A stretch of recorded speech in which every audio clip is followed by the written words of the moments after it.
You know, every product team out there has a plan, but the real question, the one that can change everything, is who actually gets to see it. Today, we're getting into the super high-stakes decision between public and private roadmaps. And trust me, this is way more than just a to-do list. It's a strategic tool that can literally shape your product's entire future. Okay, so let's get right into it. The big question is this: do you put that roadmap out there for everyone to see? All your users, your customers, everyone? Or do you keep it locked down, an internal guide just for your team? This isn't just about what's on the plan, it's about who that plan is really for.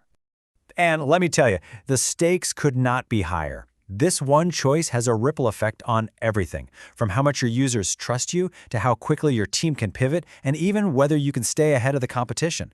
But don't worry, by the end of this, you're going to have a really clear framework for figuring out which path is the right one for you. So first up, let's talk about the public approach. I want you to think of this as being an open book. You're basically showing your hand to your customers and really the whole world. A public roadmap is kind of like the movie trailer for your product, right? It's not the full, detailed script, but it gives everyone an exciting sneak peek of what's coming down the line. It's all about building that hype, and more importantly, that trust. You see this a ton with SaaS companies, because it shows their users, hey, we're committed, and here's where we're headed. Now, here's where it gets really interesting. This is a classic double-edged sword. On one side, being this transparent can build incredible user trust, and it's a killer marketing tool. You're literally inviting your users into the process. But on the other side, once you say something publicly, it can feel like a promise set in stone. That creates this immense pressure, it tips off your competitors to your next move, and it can really tie your team's hands, making it way harder to change course when you need to. Okay, so that's the open book. Now, let's completely flip the script and look at the total opposite, the private roadmap. This is your team's internal, top-secret playbook. So a private roadmap? That's your internal battle plan. This is where you get into all the nitty-gritty details. We're talking technical dependencies, resource fights, and brutally honest talks about what could go wrong. Its entire purpose is to nail the execution. It's about making sure your product, engineering, and marketing teams are all marching in perfect lockstep, totally free from the pressure of what the public thinks. And this just lays out the trade-off perfectly, doesn't it? The biggest win here is just absolute freedom. You have total flexibility to pivot, to experiment, to be honest about your plans without worrying about public blowback. It's a safe space to strategize. But the downside, well, it's a big one. You risk creating a huge disconnect. Without that transparency, users can feel like they're totally in the dark, and you lose out on this amazing direct pipeline for feedback. You can end up with a real gap between your team and the very people you're trying to build for. So we've got the open book on one side, the secret playbook on the other. Two totally different ways of doing things. So, which one is it?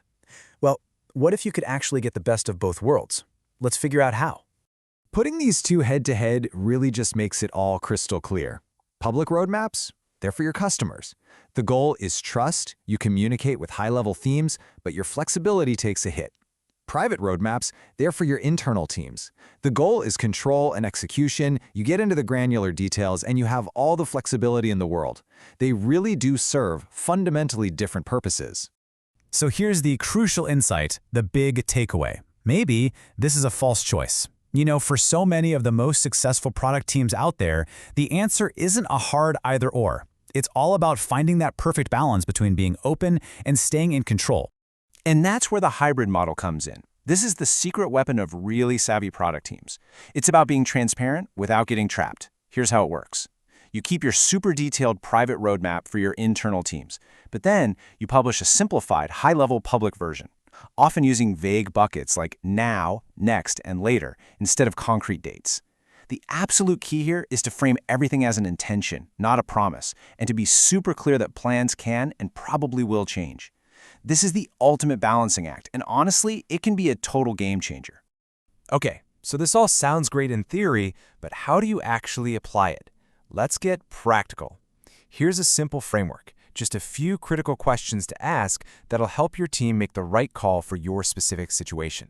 First things first, you have to ask yourselves, what are our main business goals right this second? If your number one priority is, say, building back user trust, or firing up your community, or just re-energizing your user base, then leaning into a public-facing roadmap is a really, really powerful move. All right, next up, and this one requires some real honesty. How predictable is your delivery process really? If your team runs like a well-oiled machine and you can hit your targets consistently, you can probably handle the heat of a public roadmap. But if you're still in that fast-growing, maybe a little chaotic phase, a private roadmap gives you the breathing room you need to adapt without breaking promises and losing trust. And finally, you got to zoom out and look at the bigger picture. Just how cutthroat is your market? If you're in a super competitive space or a heavily regulated industry, broadcasting your future plans is a massive strategic risk. In those situations, the safety and security of a private roadmap is almost always the smarter play. So, at the end of the day, what's it going to be? The open book, the secret playbook, or that clever hybrid masterpiece? The choice is ultimately yours. But when you make that choice, just remember this. When you get it right, roadmaps stop being just planning tools. They become these powerful instruments of clarity, alignment, and true sustainable growth.